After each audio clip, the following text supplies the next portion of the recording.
Man, it's your boy Atown. Shout out to Mike T. On Report Card Radio. You know what I'm saying? Lit. You dig?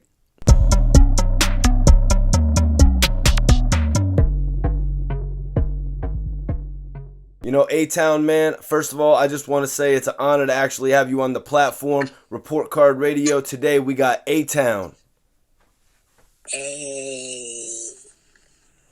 So, yo, A-Town, before we get into how you started to, attract all types of viral attention, let me ask where you grew up. I grew up in Philadelphia, PA. Yes. That's what's up, man. I love Philly, but, can you take me through your experience growing up in Philly, man? Like, how was life growing up for you? It was, I'm going to be honest, it was not easy. Hard times, family issues, health problems, surviving death, going through a lot of surgeries. My childhood was not the best at all. Always end up mostly in the hospital a lot because of my health, getting sick, doing this, surgeries, everything.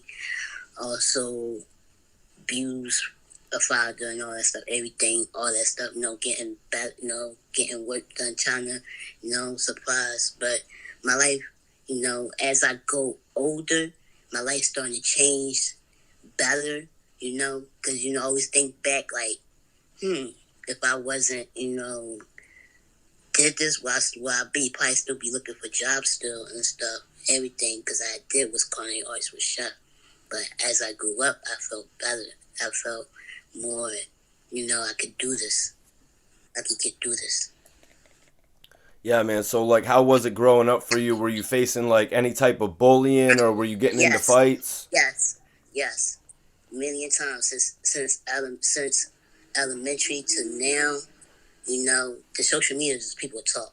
But back in the day when we didn't have cell phones, people used to come into your face and bully you and bully me and stuff. Used to be fighting with the teachers, went to the school board, everything. It's not fun, all that, everything's not funny.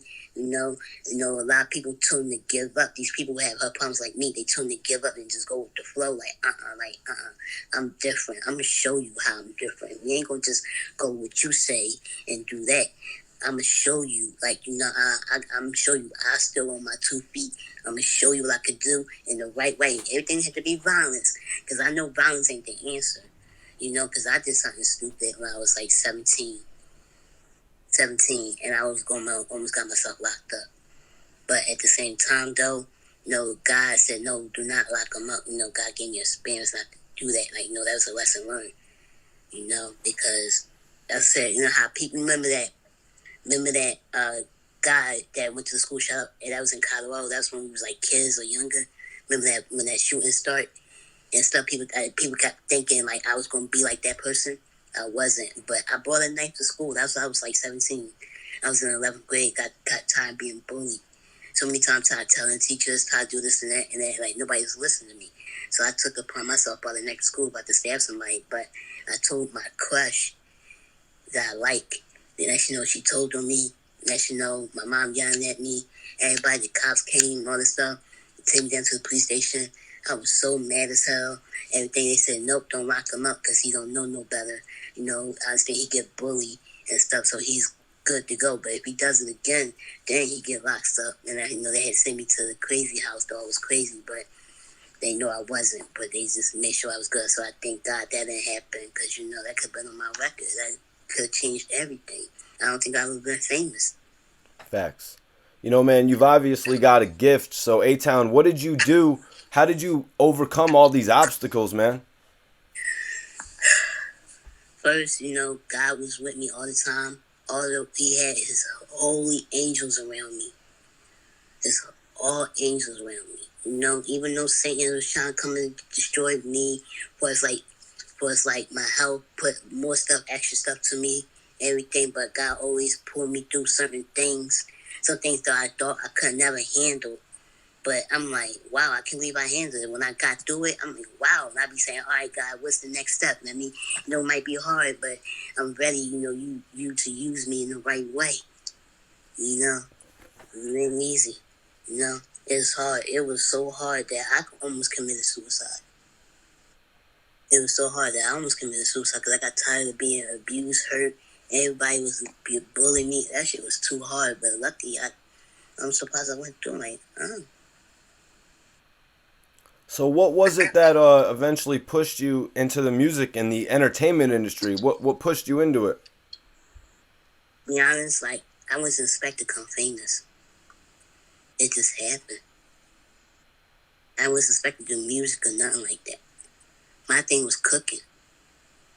Before that it was criminal justice defense attorney. I like to argue.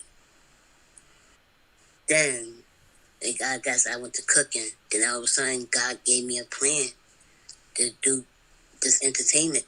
Cause one day, I was rapping. I said something crazy.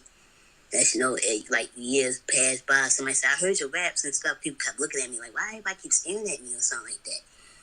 And that I'm on the block, I'm on about to go home. But they told me, somebody said, "Atown, stop doing videos or something like that. You're not gonna get a job or something." I'm like, really? I'm walking. Next that somebody said, "I heard your raps. Come on, rap." I said, "I don't feel like it." I was so mad that day. And somebody came up to me and said, "Come on, rap." I was like, "Nope." And after the boss said, "Come on, man, you meat, bro." I said, "I'm meat." I said, "Fuck that shit. I'm sexy as shit." That blew up on Vine at the time. Then I switched over to Instagram fast. And after that, it was on Instagram, I started doing videos a little bit. I said, should I still continue? Or no, I wasn't sure. So when I did that, I said, boom, did that, and just took off from there. Then people start recognizing me, doing this, doing that, doing this, doing that. And I stopped looking for jobs. I started coming big. I said, oh yeah, no more 9 to 5 for me. Yep. So let's get into that. When did you realize that this was actually a possibility of you can make a living off of this now? When I came, like, his thing, like, when I turned 21, that's when Meek Mill shot me out on my birthday. And I was thinking, like, can I still find a job? Yeah, I can, but the way it seemed like everybody kept chasing me, and I kept running away from my fans at the time, because I didn't know what they were trying to do to me. I'm like, there's no way I can get a job. I guess I had to just do it. Just do it, Atown. Just do it. Let's see where this goes. If it get worse, then it's you good. I tell myself, if it gets worse, then that means you're doing something good. Just try. I push myself. Just try. You always gotta speak to yourself. Make sure you know you're right.